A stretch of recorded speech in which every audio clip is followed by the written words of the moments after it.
Good afternoon. It's a pleasure for me to welcome Mr. Davide Buffelli, who is actually has been a fantastic visitor here at the computer laboratory, and now is giving a talk. The talk title is "The Problem of Size Generalization in Graph Neural Networks." I'm sure that this work is part of also of your PhD path, which in some sense you are going to conclude very soon and to start the career. Thank you. Okay, so yeah, thank you for attending. So I'm Davide Buffelli. I'm a PhD student from the University of Padua.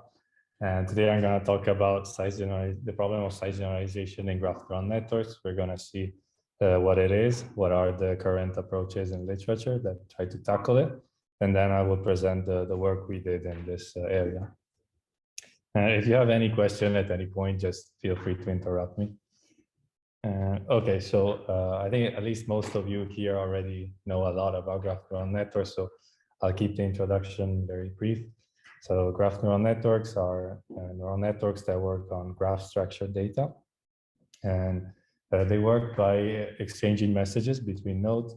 So at every layer, we have that each node receives messages from its neighbors, and it uses these messages to construct a representation of what also called node embedding, which should encode both structural and feature-related information that could then be used to perform some downstream task.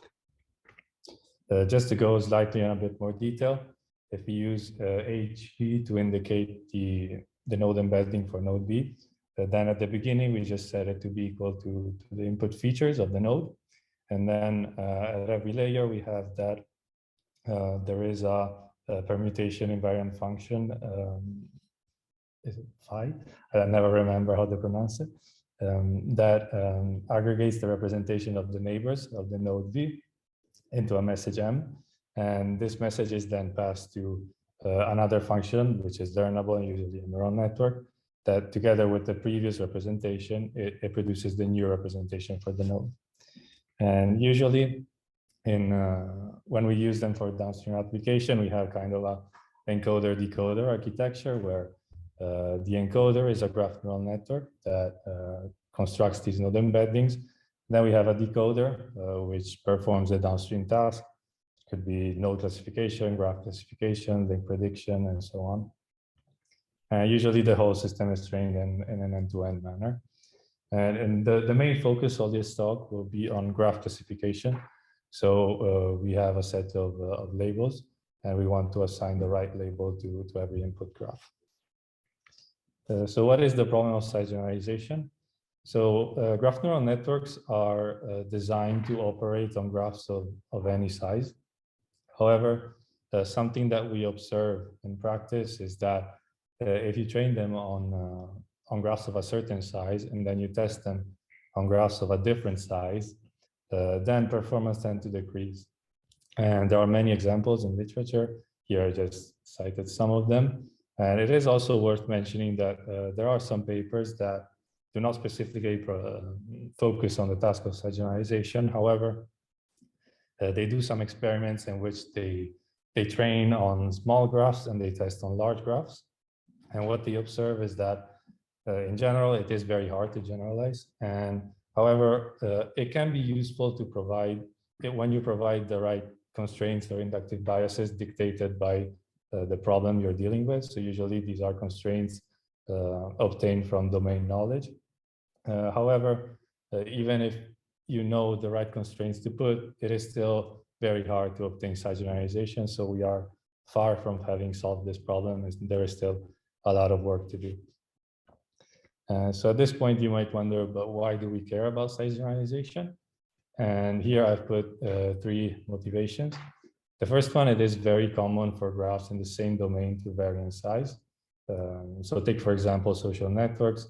You might have a network representing the interactions between people in an office, or a network representing the interactions between people on social media. And these clearly have completely different scales.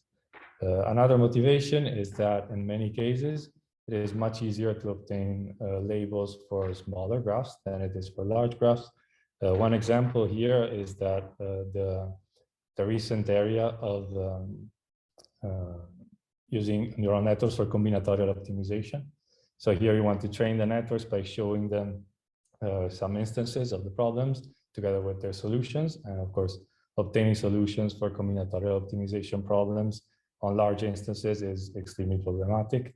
And by the way, in this area, graph neural networks are heavily used because a lot of practical combinatorial optimization problems are based on graphs, or they can be formulated as problems on graphs. And finally, probably the most trivial motivation is that training on smaller graphs, of course, requires less computational resources. And so it would be very nice to be able to train on small graphs and then also have the network generalized to larger graphs. So now that we have an idea of what the problem is and of and why it is important, we're going to see some of the works that are in literature and that tackle this issue. So the first paper I want to talk about is from Yehudai and others. I hope I pronounced the name correctly. And the title is From Local Structures to Size-Generalization in Graph Neural Networks. And in this paper, they show that size generalization is very hard when the local structure, so the structure of small neighborhoods around each node, depends on the global size of the graph. And they show that even small discrepancies in the local structures between different distributions of graphs can cause the networks to completely fail when trained on graphs from one distribution and tested on graphs from another. And in their proposal to try to alleviate this is to treat it as a domain adaptation problem. So they assume that together with the labeled training data, they also have access to unlabeled graphs coming from the test distribution. So to go in a bit more detail and understand their results, we need to introduce the concept of D-pattern. So the authors introduced D-patterns as a way to kind of formalize the information that is available at every node after the iterations of message passing iterations in a graph neural network. And so I think the best way to understand them is to look at an example. So here we have the figure on the right, and we're gonna, here the colors of the nodes indicate the features. So two nodes have the same color if they have the same features. And we're gonna show the D patterns for the black node. So the zero pattern is just a black feature. So it's just the feature of the node. The one pattern for the black node is its zero pattern together with the zero pattern of its neighbors. Then the one pattern is, the two pattern is the one pattern of the black node together with the one pattern of its neighbors. So they're defined in a recursive manner. And if you're familiar with graph neural networks, you probably already noticed how this is exactly the kind of information that is available at every node after the iterations of message passing.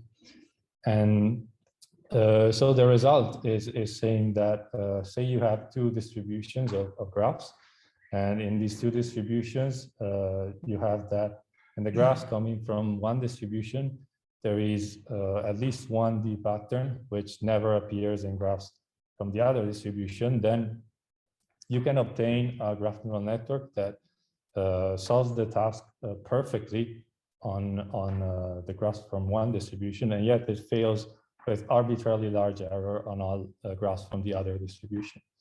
And they also have similar results for node level tasks. And however, yeah, at a high level, the important message here is that GNNs tend to overfit to the D patterns in the training data. And the idea that the authors have is, okay, let's assume that we also have access to graphs from the test distribution. And then we're gonna take these graphs from the test distribution, put them together with the training ones and pre-train the network in a way using this task, which encourages the network to produce different representations for different D patterns. So for example, here on the figure on the right, we have what the network has to produce for the black node. And so you can see that the network has to produce to predict that at layer 0, there's only one black node, that at layer 1, there are 2 yellow nodes, and so on. And so this is kind of a way to say you should pre-train the network to kind of adapt to all the D patterns in your data. And I'm not going to go through all their results in their paper, but here the main message is that they define this evaluation strategy, which is the same that the strategy that has been followed by also successive works and also by our works. And so the idea is, let's take standard graph classification datasets. However, instead of using the traditional training and testing splits, we train on the 50% smallest graphs, and then we test on the 10% largest graphs. And here, very quickly on their results, what they have is they compare against different strategies of pre-training or multitask learning, and they show that theirs is more effective when you want to when you are training on small graphs and testing on large graphs. Now moving on to the second paper I want to talk about. This is by Bevilacqua, Zhu, and Ribeiro, and it's called Size-Invariant Graph Representations for Graph Classification Extrapolations. So here the authors say, okay, let's assume we do not have access to graphs from the test distribution. Then we need to make some assumptions in order to generalize. And so they say, okay, we're going to assume that this represented here on the right is the causal model representing the generative process of the graphs in the dataset. And then they're going to create a model which is invariant to the size aspect. So going into a bit more detail on the model they assume. So they say there are two, by the way, if you're not familiar with this kind of notation here, the nodes with a white background are the unobserved variables, while the nodes with gray background are the observed ones. And there is an arrow from one node to the other if the variable of the first node influences the other. And so we have two environments, the training one and the testing one. And these are the only variables that influence the size of the graphs. Then at the top, we have a graphon variable W, which determines the label, the features, and the connectivity of the graphs. However, it does not influence in any way the sizes of the graphs. And here the other nodes, the Zs and the Us, are just latent unobserved variables. And so the idea of the authors is, okay, let's say this is the right model behind the generative process of the graphs. Now we're going to make some representations which are invariant to the size aspect. So the result they have is that if you create the representations of the nodes using the formula here on the right, which we're going to see in a second, then you can prove that given the same graphon variable W, then this representation is approximately invariant to the size aspect. So in other words, given the same W, it doesn't matter if the graphs come from the test or the train distribution, you're going to obtain approximately the same representation. So let's look at this formula. So here does the pointer work? Yeah. So the G is the graph we want to represent. Then we have this summation, which is over all f of less equal than k. And this is the set of all connected vertex attributed graphs with a number of nodes, which is smaller or equal than k. So you can already imagine how this grows exponentially as k increases. Then we have T-ind, which is the induced homomorphism density of fk prime inside of G. So what this means is basically to compute this quantity, you need to count the number of subgraphs of G which are isomorphic to fk prime. and divide it by the number of the total connected subgraphs of G of K with K vertices. So again, this is quite computationally expensive as K grows. And finally, we have this one hot representation, which is just a unique one hot vector for each graph in F in the set F smaller or equal than K. And so, of course, as this set is going to grow exponentially with K, it is a bit problematic to use one hot vectors. So instead, what they do is they replace the one hot vectors with representations obtained by GNNs, here shown in the formula at the bottom. However, there is still the problem of computing T end. And in particular, for K greater than 5, it is basically intractable to compute it exactly. So you have to resort to estimates of this density. And now, again, we're not going to go into the details of the experiments, but just to give you the main idea, again, they train on small graphs and they test on large graphs. And what they do is first they show that if you take synthetic graphs, like for example, stochastic block models that obey the assumed causal model, then you can see how, let's say, standard GNNs here, they consider, for example, PNA, GCN, and GIN with different readout strategies, fail completely when trained on small graphs and test on large graphs, while the representation obtained through their method are achieve almost perfect accuracy. However, when you move to real world graphs, then again, we're using the same train and test split as before. What happens is that results are kind of comparable between the special representations that they propose and the let's say standard GNNs. And here the problem is that, of course, when you move to real world graph data sets, you have no guarantee that your causal model is the correct one. And finally, I'm just going to mention this work because it came out a few weeks ago on Archive, and I haven't yet read it in detail. But this is from Zhu, Coutinho, and Ribeiro. And here they show that even for link prediction, the problem of size-generalization appears, and they have a lot of theoretical results on stochastic block models. And they show that if you want to have some form of size generalization, you need to resort to pairwise node embeddings. Like you can't just stick to standard, let's say, node embeddings. Okay, so now that we saw the approaches that have been proposed in literature, I'm now going to present the work we did in this area. It is currently under review. And this is a work with Professor Liu and Professor Van Dien.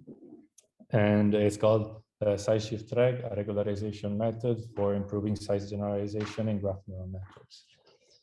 And in this work, our motivation is that we wanted to have a method that can be applied to any GNN. We wanted to have a method that does not require access to graphs from the test distribution, and that is not tied to assumptions or constraints on the model or the data. And in particular, we wanted to try to learn from data how to be robust to different sizes, how to generalize to different sizes. And so I'll first give a high-level overview of our method, and then we're going to see each component in detail. So we have some training data, some labeled graphs. And the first thing we do is we create some size-shifted versions of these graphs. What this means is that we take the original graphs in the data and we create some new data sets obtained by coarsening the graphs in the original data according to some coarsening ratios. So for example, here we have a ratio of 0.9, which means that the graphs in this version of the data set have 90% of the number of nodes of the original graphs, while here it's 0.8. And then once we have these, yes? And is the coarsening just I'll get there in a second. Yeah. And the second step is that we apply the GNN to all graphs, and then we take the node embeddings and we construct a regularization loss, which encourages the network to be robust to size shift. In particular, the idea is we want the network to generate distributions of node embeddings, which are consistent across the different size shifts. So we wanted to output the same distribution of node embeddings for the original graphs and for their coordinate versions. And so how do we perform these operations? Sorry. So in the first step, we use graph coarsening techniques. And so if you're not familiar with graph coarsening, the idea is you have an original graph and you want to produce a smaller version by merging nodes that are connected to each other, or equivalently by collapsing edges. And you usually want to do it in a way that the coordinate version of the graph preserves some kind of properties of the original graph. And the literature here is extremely vast. In our work, we use the spectral graph coarsening strategy by Jin and others, which was published as AI Stats in 2020. And in this paper, what they do is they coarsen the graph in a way that minimizes the spectral distance between the original graph and the a lifted version of the coordinate graph. So, but in other words, the idea is you want to create a coordinate version of the graph whose eigenvalues of the Laplacian are as close as possible to the eigenvalues of the Laplacian of the original graph. And then the second part of our strategy, which is to make the model robust to these size shifts, is we use the central moment discrepancy, also called CMD. CMD is a metric used to measure the discrepancy between high dimensional probability distributions. So for example, say that P and Q are two probability distributions, which are d-dimensional, have support in every dimension bounded between A and B. Then we have that the CMD computes the difference between the expected values and the difference between all the kth order moments. Of course, in practice, we can't go to infinity. So as in prior work, we stop at k equals 5. And okay, so before going into the results on the data sets, what we wanted to see is we wanted to do an analysis of the node embeddings generated by a model trained with our strategy to understand if our regularization is in fact doing what we expect it to be doing. And here we use CKA, which is the centered kernel alignment. This is basically a function that takes as input two sets of representations of vectors, and it outputs a value between 0 and 1, where 1 indicates complete alignment, 0 means no alignment at all. And so at a high level, the idea is that CKA kind of measures if two sets of representations are representing the same kind of information. And it is usually used to compare, for example, if two different models trained on the same data are learning the same things, or maybe if different layers of the same model are representing the same things. So the first question we had is, does training a model without regularization impact the kind of information that the model stores in the embeddings? And so to answer to this question, we trained the same model 2 times, one with our regularization, one without. And then we applied these 2 models to the original graphs and to the coordinate version of these graphs. And we computed the CKA between these representations, the ones generated by the model trained with, the ones generated by the model trained without our regularization. So what we can see in the table here on the bottom left is that values are quite low, like the highest one is 0.58, which is still far from 1. So it is indicating that the embeddings learned by a model trained with our regularization are in fact containing some kind of different information from the ones obtained by a model trained without. And if we go to the coarsenet graphs, then the values decrease significantly. So again, this is showing that the difference in the information is even higher when you go to size-shifted versions of the graphs. And here on the figure on the right, we have a more fine-grained analysis. So we have the CKA on the y-axis, and on the x-axis, we have the different coarsening ratios. And as you can see, for high coarsening ratios, so small size shifts, the CKA is almost the same as the one computed on the original graphs, but as soon as you go to lower ratios than 0.8, it drops significantly.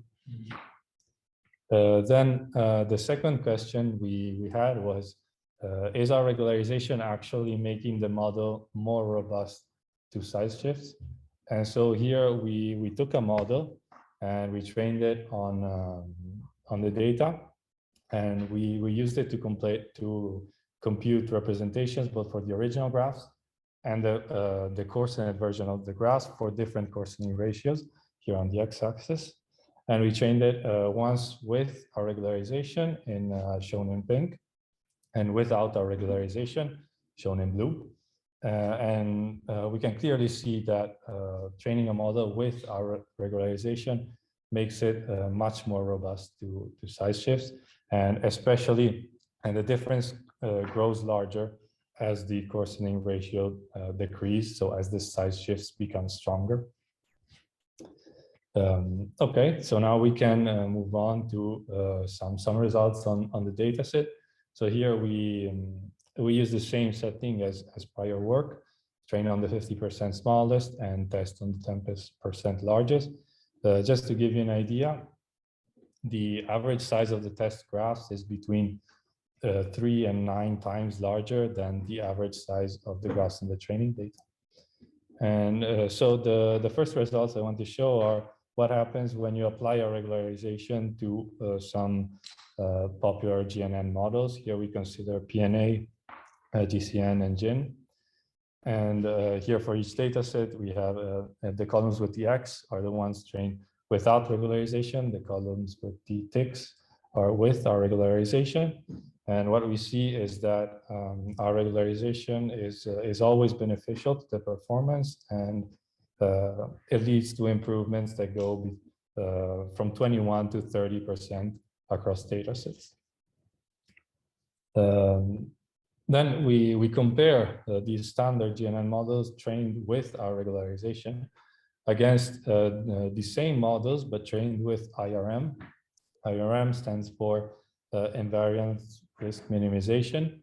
And this is a general strategy for neural networks that is used to kind of improve their performance on out of distribution data. Then we compare against two graph kernels.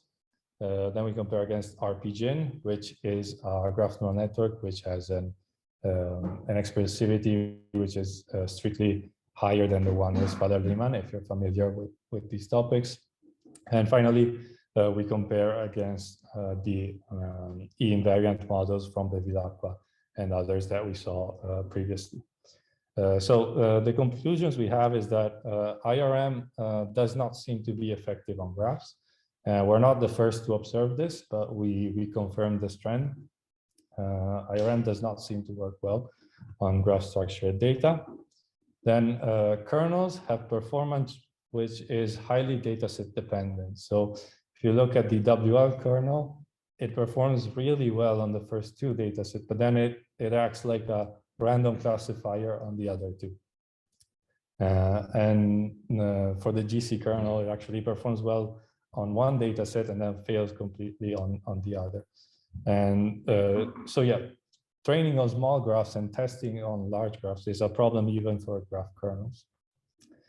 And then we have the results for RPGIN, which are showing that higher expressivity does not give you higher size generalization. So it is not necessarily true that like obtaining good size generalization is not just a matter of having more expressive models. Finally, probably the most interesting results are the comparison with the invariant models. Here, we observed that on 3 out of 4 data sets,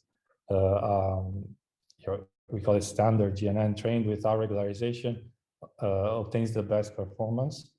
And on 3 out of 4 data sets, there is at least one of the standard GNNs trained without regularization that performs comparably or better than the best invariant model. And we saw earlier that invariant models are much more complex.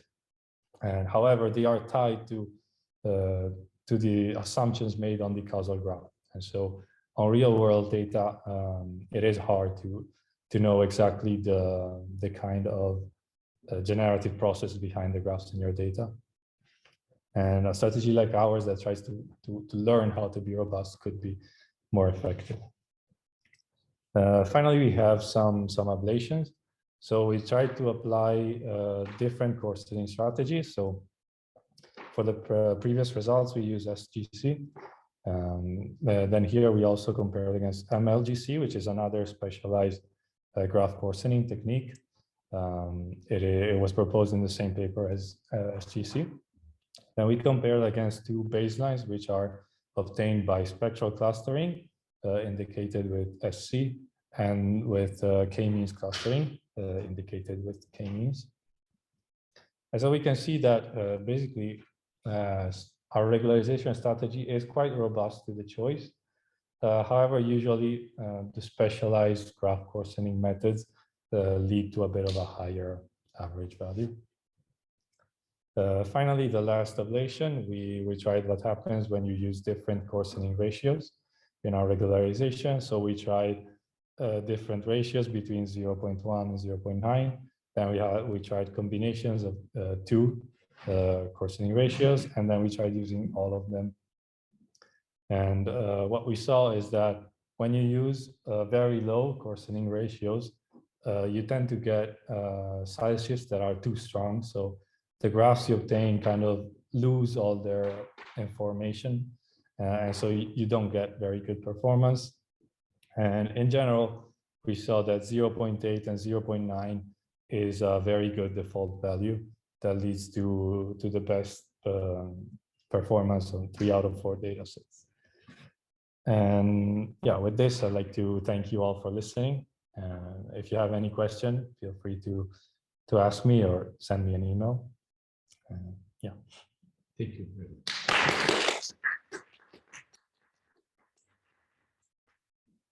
Question. What's the training over? Right. That comes with that essentially. Yeah. We saw that when you, for example, when you use 0.8 and 0.9, it is around 50% training overhead. Yeah.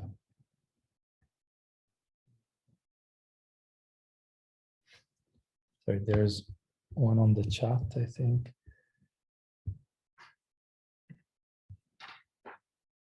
Yes. Okay, so coming from a CV background, there are a number of input augmentation methods that allow for labels as well.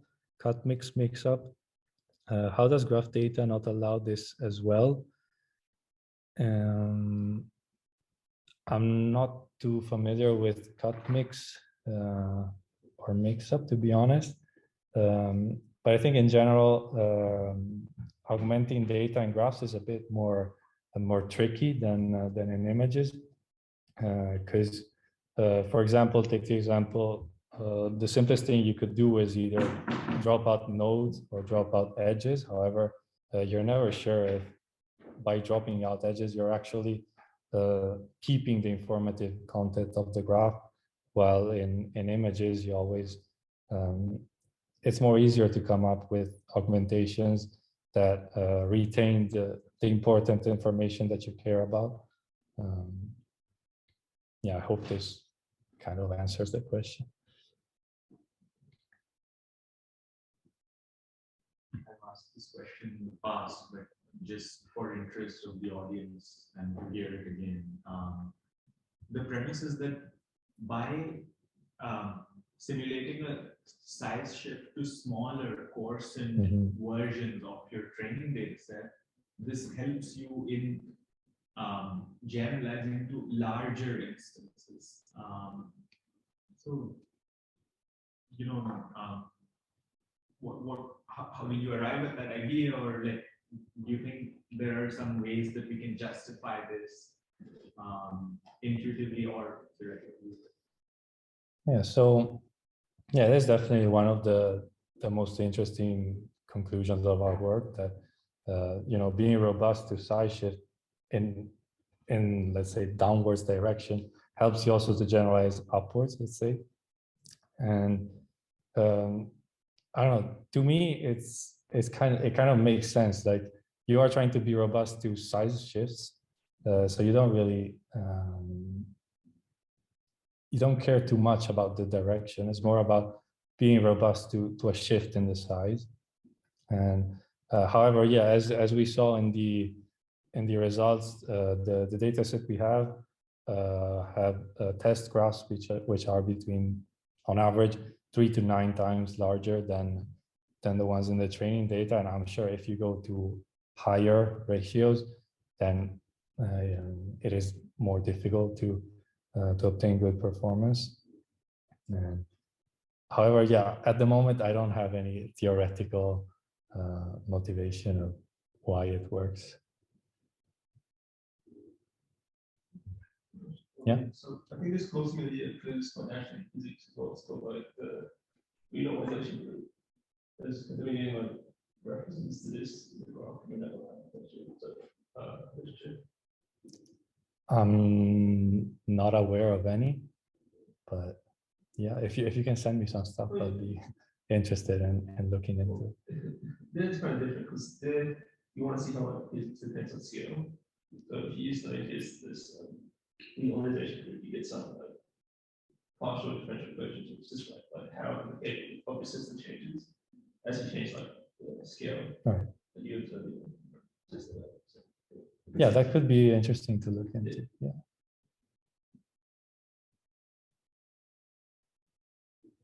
Do we assume implicitly that the semantics of the labels are the same across sizes?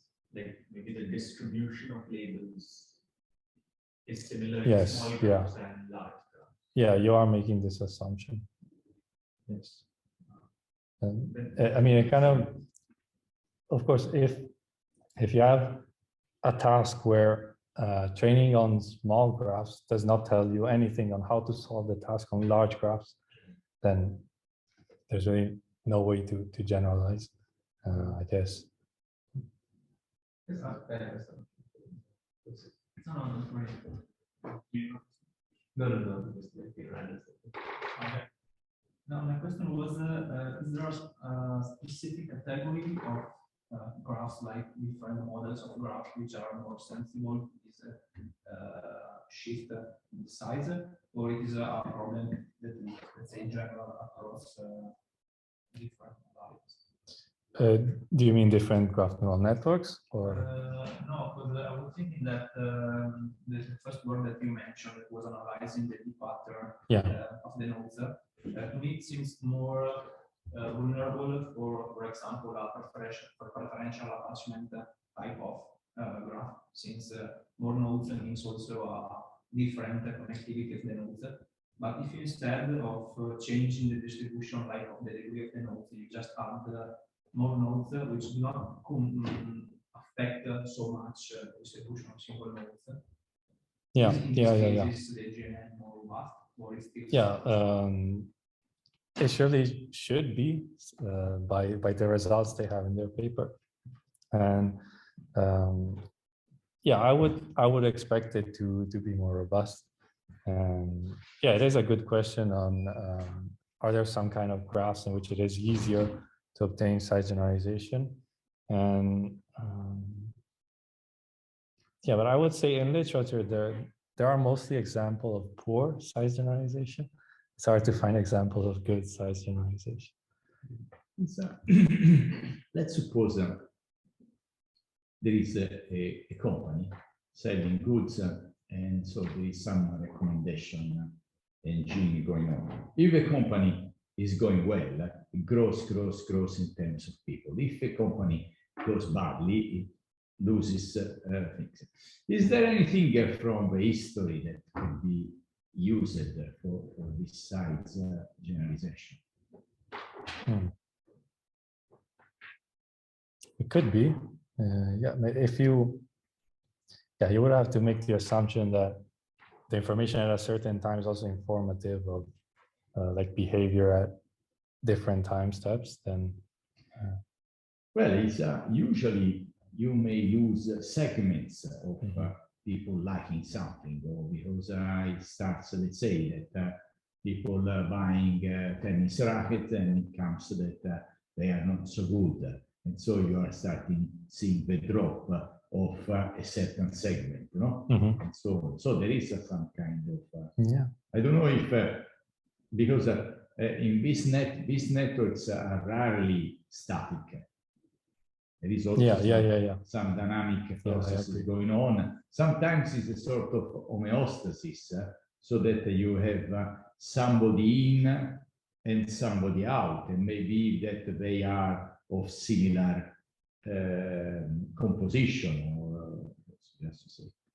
Yeah, it could be interesting to look at graphs that evolve over time. Yeah, because maybe you could get the kind of the coarsening for free, like you wouldn't have to do it. You could just look at different time steps and go backwards. And so, sorry, there's a question online then.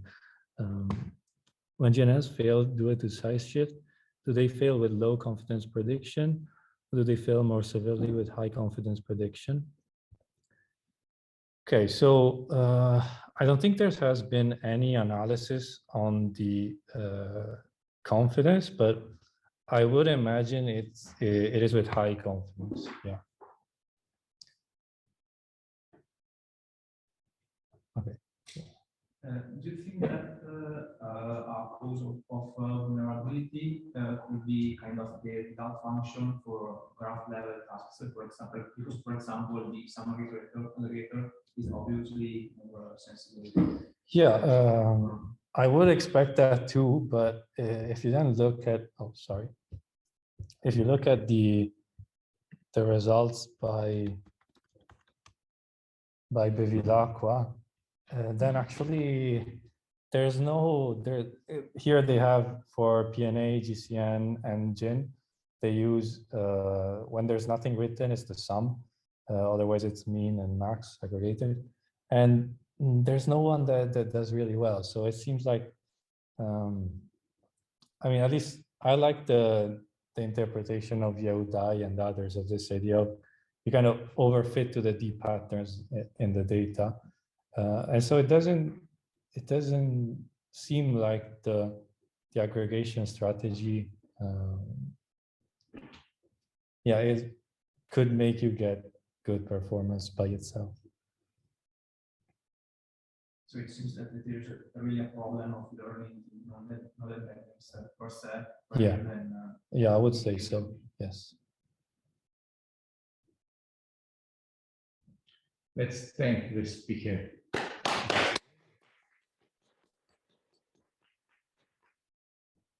All right. Thank you all for coming and for listening.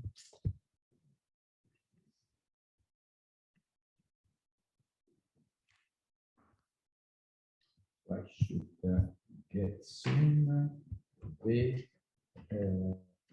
link.